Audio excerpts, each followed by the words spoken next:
welcome back, Better Everyday Podcast listeners. I'm your host, Brad Weems, here live from Market Street Media. Today's guest is the creator of Crown Cutz Academy Barber School in Johnson City and most recently Bristol. He is the owner of Crown Cutz Barber Shop, host of the Barber College Success podcast here at Market Street Media, and a member with us at Thunder Valley. Today's guest is Craig Charles. Yes, sir. Thank How's you. it Thank going, you. Craig? Thank you, Brad. Thank you. Thank you for having me. Yeah, man, no problem. Recently a member here at Thunder Valley, so it's good to have you part of the fitness family. Yes. And I know a lot of the guys that you've helped develop in barber school: Ryan White, Cody Hubbard, Preston. Yep. So And a tons more. I'm seeing all these guys creating their career, and why not talk to the man that started it all for them? So, how's it going, Craig? Tell me a little bit about your background, about you, where you grew up, how you got into being a barber, and everything else that's going on in your life. Um, well, barbering is something that I'm happy to be in it, and I'll tell a quick story. I remember I was about 13 or 14, and before that age, I didn't typically like getting haircuts at all. Hate getting haircuts. And I remember one day, my mother, she asked me for a haircut. I was like, I cannot cut your hair. And she was like, yes, So, so wait a sec. Your mom wanted you to cut her hair. yeah. Okay. And she said, yes, you can. I was like, I cannot cut your hair. And I was a little nervous, apprehensive. But then I got through the haircut. I guess that was her way of just instilling some confidence. I didn't know if the haircut was good, bad, or indifferent, but she was happy. She's like, you did a good job. That's crazy to me. It's like me hating CrossFit and someone say run me through a CrossFit workout. And then I guess after around that time, I wanted a haircut like every 5 or 4 days. So that random situation where she asked you for a haircut all of a sudden made you fall in love with getting your own haircut. Yes. Okay. And I wanted to get a haircut about every 5 days. So I used to borrow the neighbor's clippers and it just wasn't working. So I Okay. decided to get my own pair of clippers. One Christmas, both my parents got me the same pair of clippers. And I started cutting my hair myself. How old are you at this point? I was about 14, 13, 14. Yeah. It's crazy how that completely pivoted your mindset. Yeah, that was a big pivot. A big pivot. So where'd you grow up? Well, I grew up, I have Caribbean roots, all through the Caribbean, but I grew up in Boston, finished my high school years, and got a scholarship, went to Hargrave Military Academy. Um, my last year of high school, got a college scholarship, came to ETSU, and that's Playing how, basketball, I assume. no, everyone thinks I play You're college football. for people that don't know, Craig's super tall. How old are you? 6'5". Yeah. So what position are you playing? I played all through the Okay. line, defensive tackle, Okay. defensive end, the whole shebang. Awesome. Yep. So I assumed you love the area. East Tennessee is a great place. I love East Tennessee. Okay. So once you graduated, just decided to stay here. Once I graduated, I played college football. I got an opportunity to go to camp with the 49ers. So that was the next step. I went to San Francisco, was in the locker room with Jerry Rice, Terrell Owens playing. Wow. Yeah, it was next level. Did you get some playing time in the NFL? I'm not much. No, Not much. but still, just to even be around that. Well, I tell people that experience, just going to the pinnacle of your craft, Hmm. it made me realize there's nothing I can't accomplish after that. Yeah. So you're out there with the 49ers. Do you still have this love for hair? Yeah. I mean, I cut a couple of guys during camp. Hmm. Everywhere I went, everywhere I go, I have my clippers. Except now, I don't travel with my clippers no more. Okay, so what did you study at ETSU? Communications. Okay. Yeah. Marketing. I graduated a bachelor's in marketing and advertising. So that kind of propelled me. Everything I do right now, I didn't realize how my degree was going to help me. Most of the stuff I do with marketing kind of came back from the roots of ETSU in those classes. Hmm. So when you were at school at ETSU, you loved hair, but what was your career path? What were you thinking? I didn't really have an idea. I mean, I wasn't. I, I started playing football my junior year in high school. I never played football before that.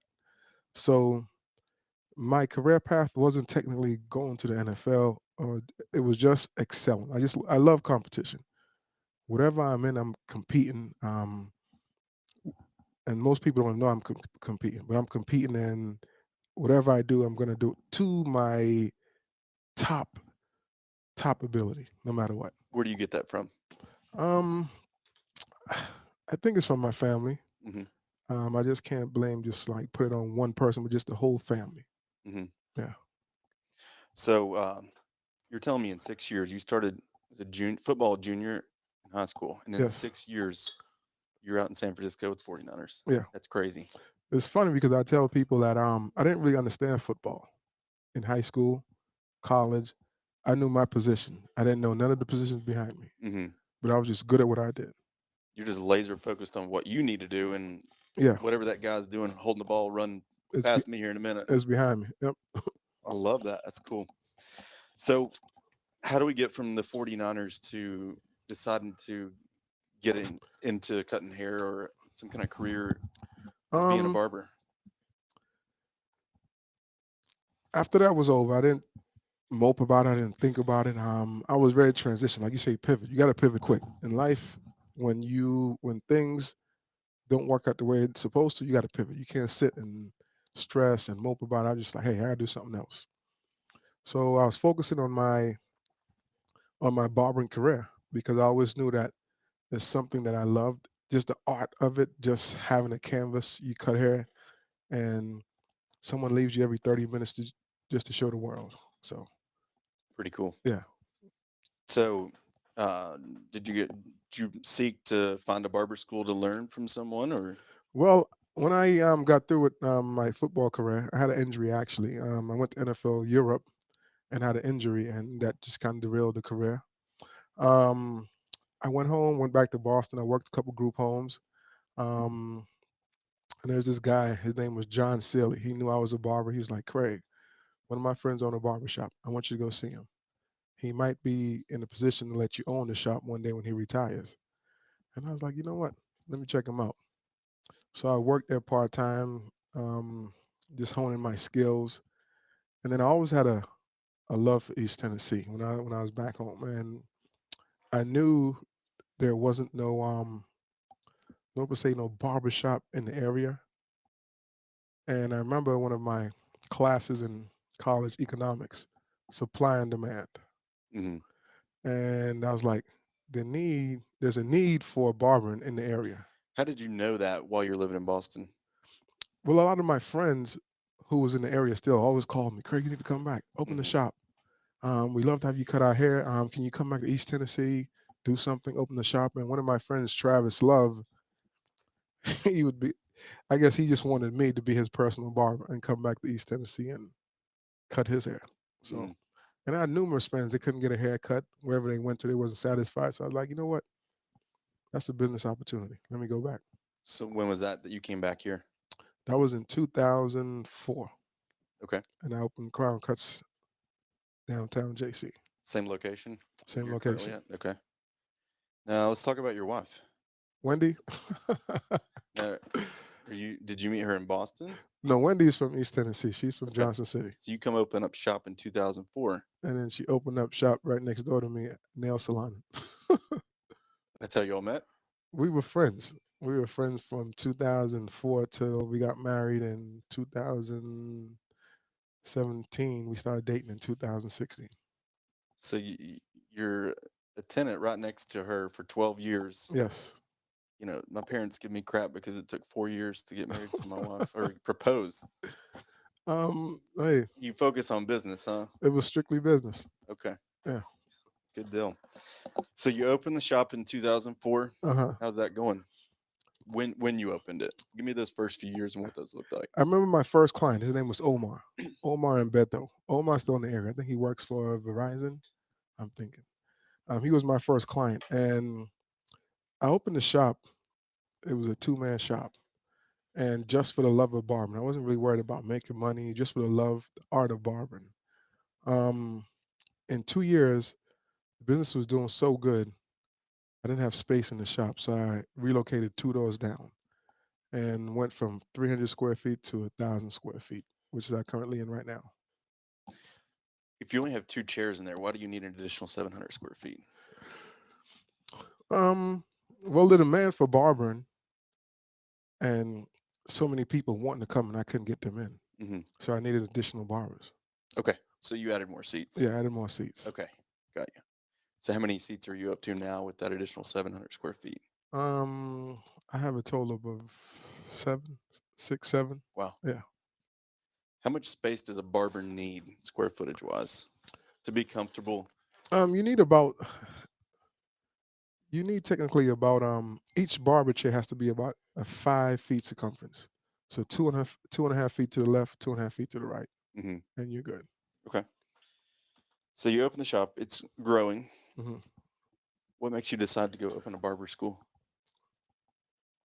I think for about 10 years straight, I'd have clients, people walking in. How can I get my license? Craig, you look really happy with what you're doing. How can I get that joy and happiness that you have? How can I get into this industry? Because at the time there was no school in the area. The closest school was Knoxville. So within a 100-mile radius, there was no school where you can get licensed, get official to do this trade. So just like how you saw while you were in Boston, you saw a need Right. for a barber shop in Johnson City. We need a school Yes. here in Johnson City. And the same principle, supply and demand. Yep. Thinking about the demand for this industry. So how do you supply it? Because my goal initially when I opened the shops was to open shops in the tri-city areas, Bristol, Kingsport, Greenville. So it was multiple shops instead of a barber school. Yes. Okay. As a business owner, we've added different programs at the gym, Burn, Fit Hmm. Club, but Yep. Burn. the the thought of opening my own fitness certification or license though is crazy. Like it's just seems like it'd be unfathomable. Right. So did you remove yourself from the shop and quit cutting hair in order to take on this venture? Yes. I almost had to just almost let the shop go because I was the main focus in the shop. Had other barbers in there, but you know the old marketing terminology when the cat's away, the mice will play. So you kind of losing your business, but taking a step forward to lose your business with the authenticity of you being there. Because people come for you initially. Same thing in fitness at the Right. gym. Yep. People come when you're not there, it will titty tattle and not be as consistent as when you're there. Right. So how did you manage opening a barber school and still keeping the shop running the way that you were running it Well, it on a was day-to-day basis? well, it was difficult. I mean, my focus was barber school because barber school is bigger than just shops. Hmm. So I had to move to Nashville for 6 months. I would drive to Nashville on Monday morning, spend the whole week in Nashville, drive back on Saturday night, work 1 day a week, and then do the same thing for 6 months. So you're just jam-packed of haircuts on Sunday every week. Yeah. I mean, my income dropped about 70%, but that sustained me. How do you know that you're making the right decision when your income's dropping 70%? um, I didn't know. Because most people would think you're making the wrong decision. It was a leap of faith. I didn't really know. So I mean, You I had weren't to. married yet, so Wendy can't get mad at you for your income dropping. Well, no, I mean, it was basically myself, but I had some family, I had good support system, family, friends. They looked out. It's like, Craig, if you need something, let me know. So, yeah, it was. I mean, I had tunnel vision. I couldn't look back. How's the shop doing during all this? The shop took a dip. Yep. The shop took a considerable dip. Hmm. Yeah. You didn't have a go-to or someone that could basically emulate you as best as possible. I mean, nobody can Uh, emulate you. Nobody can well, emulate thank you, thank you. Lathan. I mean, no. I mean, it's difficult. I mean, you would. I'm pretty sure you said several times if you could clone yourself 4 times, you would be what? I don't know what you're talking about. If you could clone yourself 4 times, Yeah, clone 4 Brads, what would you be right now? probably a millionaire. So my point, I mean, so it's kind of hard to kind of duplicate yourself. So you just have to kind of Do the just best you can. do the best you can and understand that you have a goal on hand and the goal is bigger than anything else. Okay, so who did you learn from in Nashville in order to know how to properly open this barber school? There's this guy, he's on Facebook, Instagram, all over the world. Right? He's called the Millionaire Barber. Hmm. I was actually in a Zoom call with him last night. Um, he owned the school. He was the director, one of the instructors, and when I got to Nashville, I had a pen and pad because I was serious about this. So I just took notes every day. Everything this guy did, how he walked, how he talked, um, how he opened the school, the days he came. I just took notes on the whole 5 months I was in Nashville. So two question: what qualifies him to self-proclaim he's the millionaire barber? Um, Millionaire. he's a millionaire. But what else? He's retired. Okay. Um, he's selling his program right now just on how to open schools. Um, he's done it before, and the proof is in the pudding. S- So with this pen and paper that you have, what are you jotting down and learning? Um, Student teacher relationships, orientation, how the students interact with each other, how to open a school, professionalism, dress code, time management, any type of conversations that I would deem essential. Hmm. So you graduate. Yes. Okay. So you come back. Let's get to work. Came back. My first thing of duty was to do I think I did what would I call it? I did an interest meeting Hmm. to see who would be interested in this barbering thing. So you're looking for investors. No. Okay. So you're coming back just to get a filler of how many people would be interested in being Yes. How students. many students I can get to come to this school? So where are you going to find these people? Um, Word of mouth and all the people who over the past 10 years, 15 years who contacted me about trying to go into school, and eventually it was going to come. Eventually, I believe a school would come to Johnson City. Hmm. Um, and again, I mean, I have a good amount of contacts out there. So people who knew I was opening a school, I put that fill out there, let them know that I'm doing this and doing that, and I got a good amount of return. Yeah, I tell people that I was going to open a gym in 2013. Uh-huh. Oh yeah, I'll come. I'll definitely be there. Right. You open the doors. Sometimes they don't show up. They don't. What did that look like for you? Um, How serious were these people that were telling you they're interested? I mean, just like you, people say something, but when the time comes to step up, it's a different story. Hmm. Um, if you believe in if you believe in your product, it doesn't even matter when people come. Because if you believe in your product, you know you invested well in your product, you research your product, and you know it's something good, people will come. When I start off with 4 students. I mean, I didn't panic. I wasn't nervous. Other people was panicking. I was like, hey, I believe in my product. I'm good at what I do. Why are they panicking? Because they expected you to open up with 10 to 15 or 20? 10 to 15, but I, I mean, I understand the process. I understand marketing. I In, understand growth. I understand evolution. I understand life. in business, slow, steady growth is the way you want to go. That's the best way to go. Yep. I mean, you have growing pains. You have something, you can't shortcut the process. The fruit is going to ripe when it needs to ripe.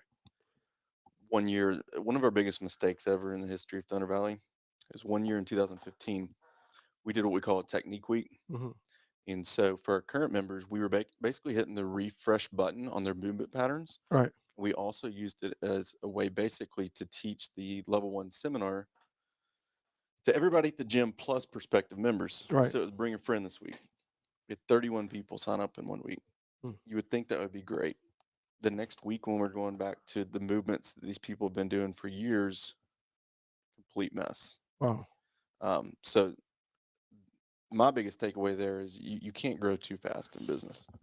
It's a process. You have to go through that 1 month. You have to go through that 6 months. You have to go through that year. You have to go through those 2 years. You have to go through 4, and you learn along the way. You learn something different every time. In retrospect, starting out with 4 students was probably the best thing that could happen. I mean, it was the best thing ever. I mean, I never complained because I knew I needed some time to grow as well and learn the system, learn how to teach those students, Hmm. learn how to run a business, especially a school from scratch, and having my first set of students basically as testers. to Yeah. see what I could do, what I can't do. I mean, I made plenty of mistakes, but I also got better. You took your pen and paper, you learned from the millionaire barber, but your practical application with those 4 students, what'd you learn there? You can't shortcut the process, and it's growth. Hmm. You're not going to be your best from day one. You're not going to be your best in 6 months. As You're not going far to be your as best in a year. as far as you or your students and your Both, expectations for them. both, Okay. both, because this is a brand new thing I'm doing. I'm learning how to run a school on my own. Hmm. I'm learning how to teach students something I've never taught before. Right.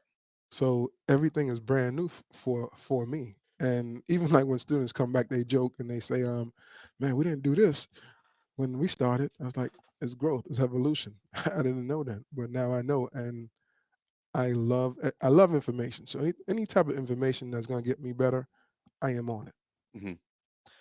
So let's say I enroll as a student tomorrow. Mhm. What's that look like? What's barber school look like?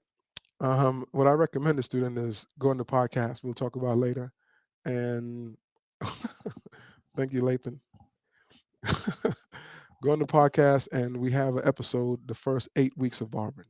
Hmm. We have an episode the first day, and that's from a student perspective. So the best way for you to understand what's going through it, I can tell you till you blue in the face, but get someone else's perspective who's going through it. Hmm. So the first day you come in, what I do with all my students, the first week actually, first day, you get really comfortable with the straight razor because the straight razor is something that is so sharp and everybody is afraid of it. I was going to say that seems like the most intimidating thing. So why would you throw that at them first? I want them to get comfortable and get it out the way because It's like me having everybody snatch though the first week. I mean, but you also break it down in simple terms for them. Okay. Yeah, I mean, you break it down in simple terms for them so they can understand this is dangerous. You have to be careful with it, and there's ways for you to avoid injury. There's ways for you to avoid mistakes. So just follow the procedures, and you're gonna be good. And after, it seemed kind of daunting, but after the first week, all my students they'll tell you they're real comfortable with it.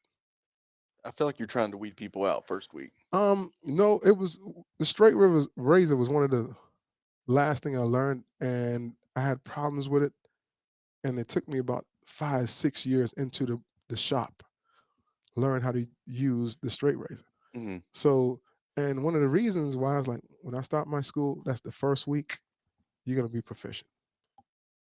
So in theory, everything gets easier after that first week. Yes. Yeah. It, Okay. it don't get easier. It don't get easier.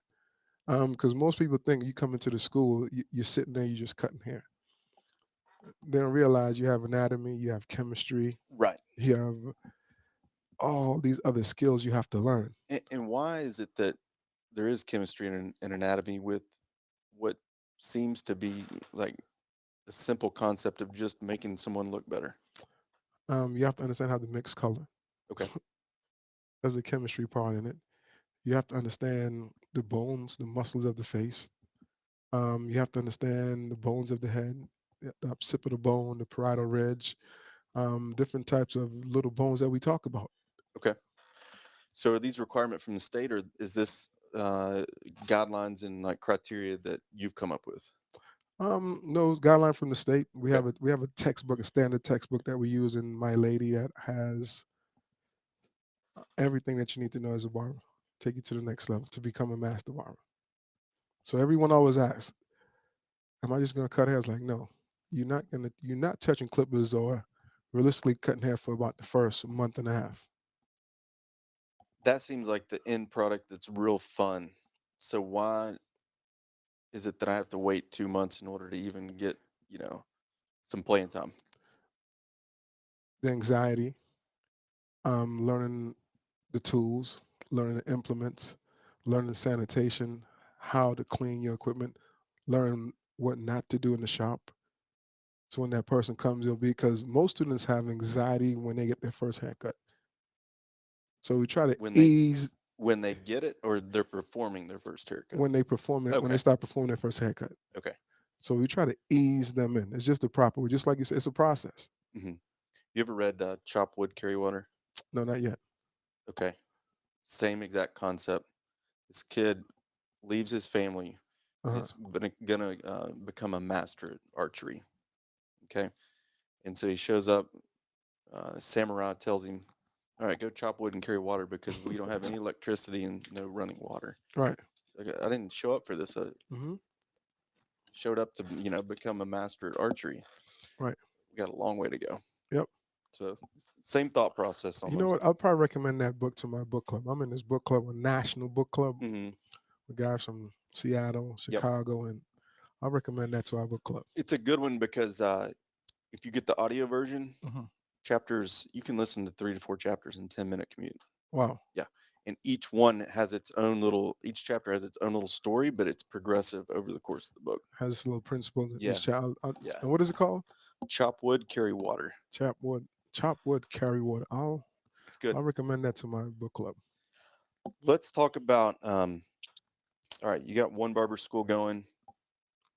And when did you really see it take off and like see substantial growth that you would say that you envisioned when you decided to quit working at the shop on a day-to-day basis and go hang out and learn from a millionaire barber?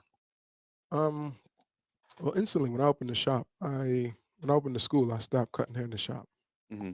instantly. I couldn't do it. I couldn't maintain that intensity. I would have some of my clients. I probably cut down to about 50% of my clients. I would have them come to the school so I could do a demonstration and cut the hair at the same time. But and I just started progressively going less and less with my clients. So to the point now, I don't take no more new clients at all. You have to be the most sought after barber in town then. No, that's for the barbers. Nah, the most sought after school owner. I'm not. I'm not in competition to be a barber no more. That's for the barbers right now. Y'all compete with each other. I was out of town last week and I came back to the gym and I looked at Thomas. I said, "You actually look somewhat presentable today." He said, "Well, I was in Florida and got a little bit of tan," but he said the biggest thing I went down and saw Craig uh, at the school. he went and saw one of my students. Got me looking fresh. Yeah, when the students took care, I think it was Bronson. Yeah, I mean, the barbell barb. His name is the barbell barber. okay. Yeah, Anybody can get Thomas looking good. I mean, hey, Thomas is a stud, man. oh, anyway, but so what year is it the school's really taken off? 2000. We opened 2000 May. So this today will be our 4th year. Like Um, today, Today, May 6th. yeah, 4 years in business. Well, happy anniversary. Thank you, thank you. About year 2, we started having a lot of students from around the region. Um, and this past year, we had some students move from North Carolina. Their parents rent them a apartment down in Johnson City so they can come to school. Um, when I started seeing students come from out of town, out of state, that was the next. That's when I really started thinking, man, this is something. Hmm. Yeah. What's the farthest someone drives right now? Um, Spruce Pine. Okay.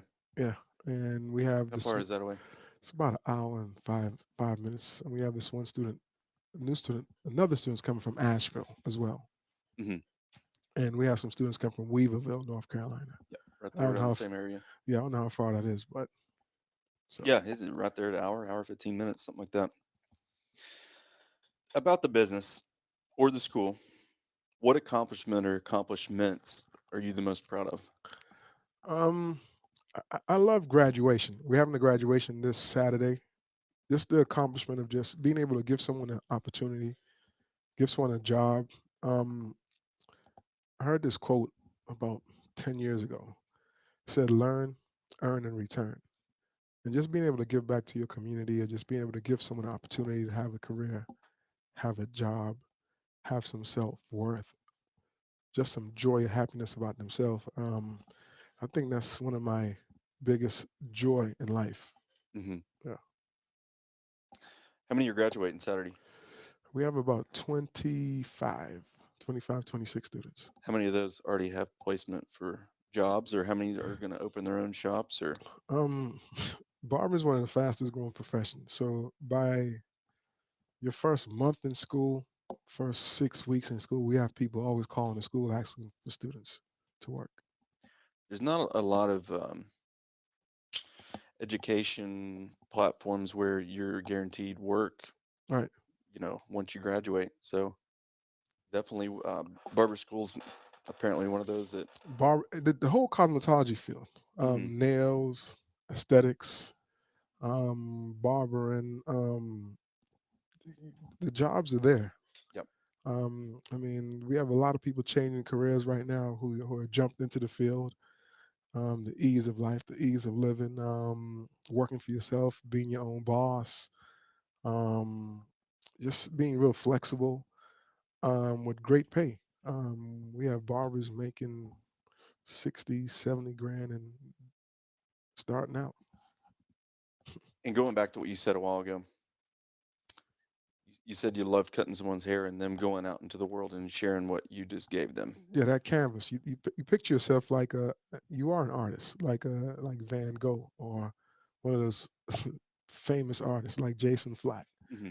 You put some work on a piece of canvas and you share it with someone else. Hmm. And then people come back and tell you, man, that was a great cut. You did that. So it kind of makes you feel good when your artwork is just out there for people to see Without a doubt. without a doubt. Yeah, A lot of times people either make the amount of money they want and hate their job, or love their job and don't make the amount of money they want. And it sounds like being a barber is kind of balanced in between the two.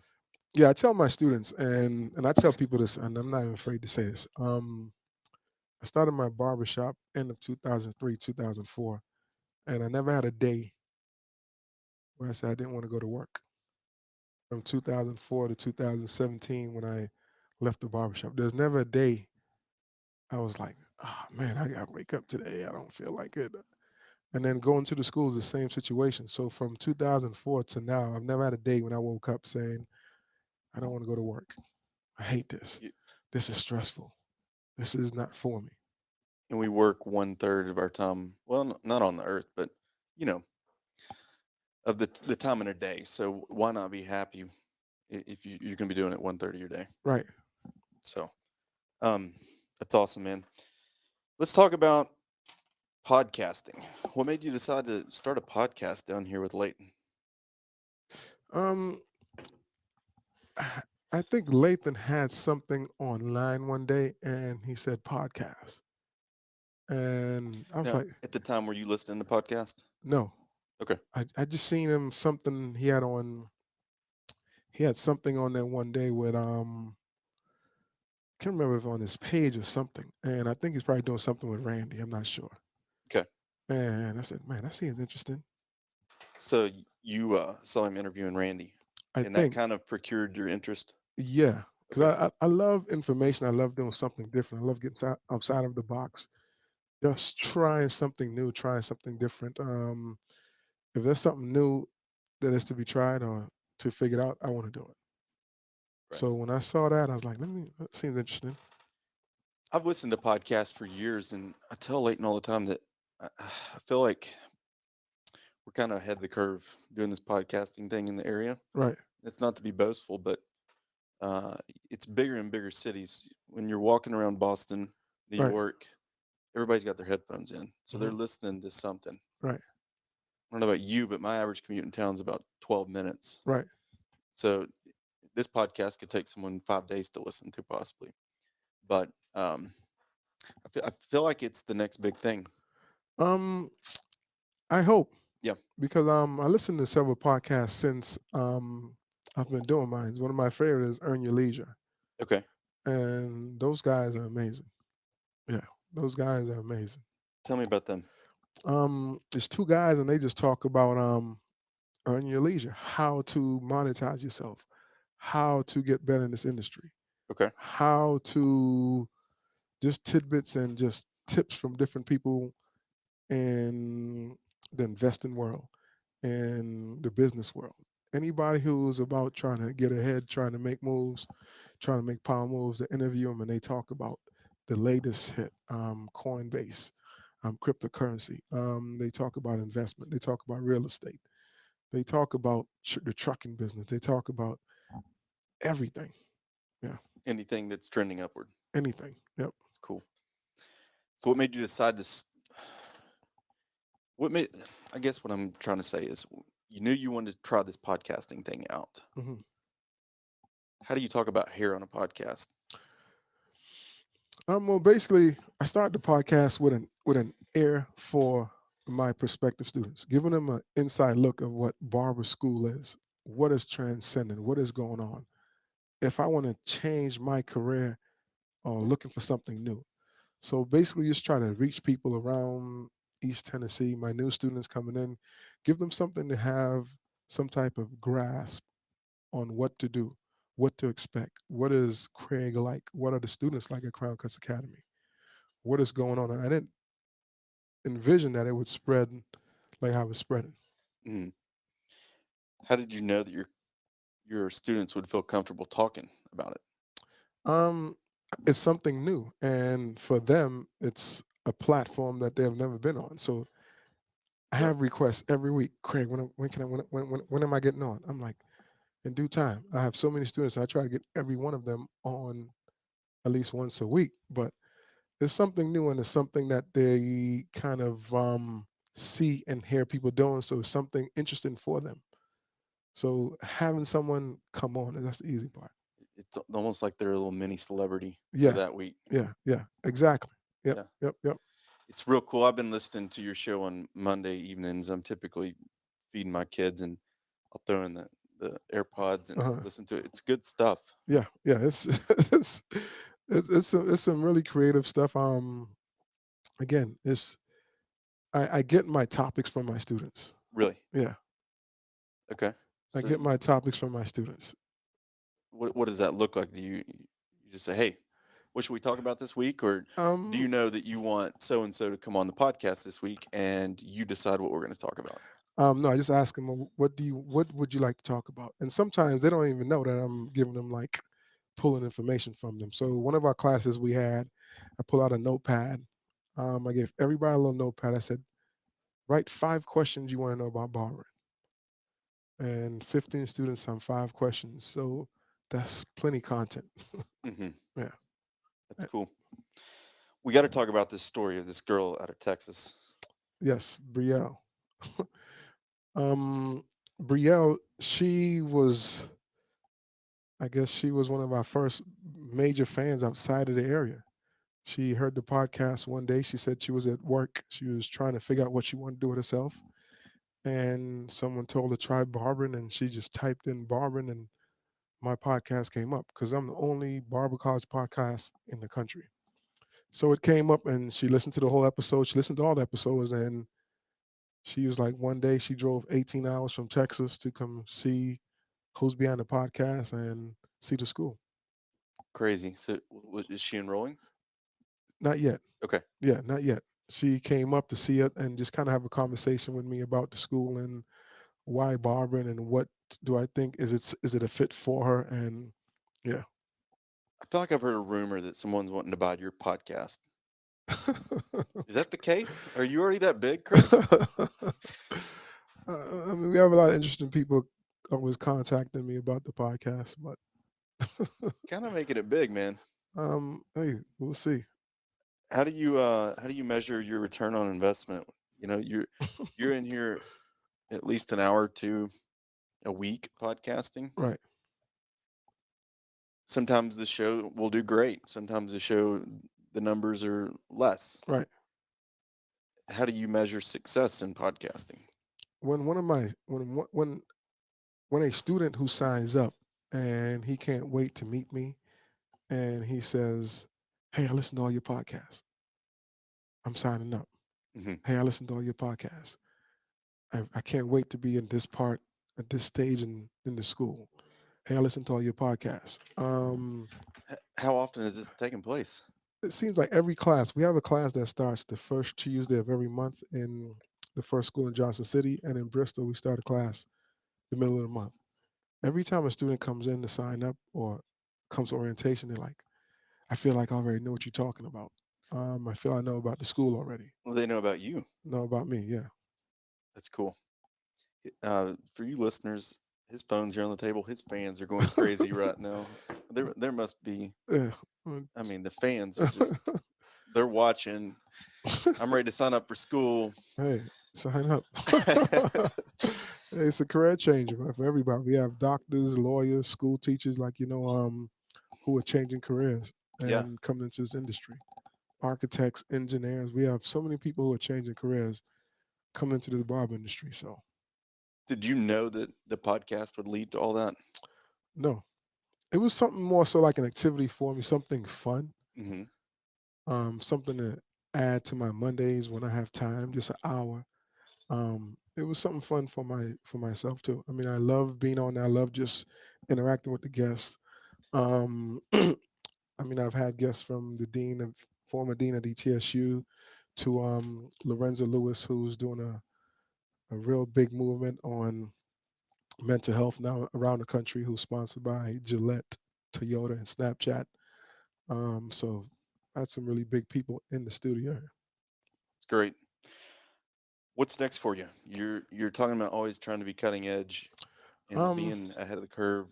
well, I have this one girl. She's studying to be an instructor, and I don't know if I'm the only school who have this so far, but we have an international instructor who's training to be an instructor. She's in the Caribbean. So my goal is maybe to have a school in the Caribbean, Crown Cutz Academy, where my students can go and volunteer and my instructors can go take a vacation and teach and vice versa. How are you going to manage that? Are you going to develop someone in the school that you're going to trust to go run it? Yeah, well, the girl is down there already. She's in Okay. the program doing an instructor program in the Caribbean. Okay. Yeah, so That's pretty cool. yeah. Well, how do you keep getting better every day? I mean, you pray, you keep good people around you, you maintain a good attitude, you have good character, good values. That's how you get better every day. Awesome. Craig, I've really enjoyed this interview. Yeah, me too. Thank you for coming on. I learned a lot about you today, and just appreciate your time because obviously you're a busy guy. No, I'm cool, man. I set aside the time just for this, so they know what I'm doing. Awesome. Well, thank you all for tuning in, Better Everyday Podcast listeners, and Thank you, we will be checking out you guys next week. Thanks. Lathan. You don't have no beats for him, Lathan? There we go.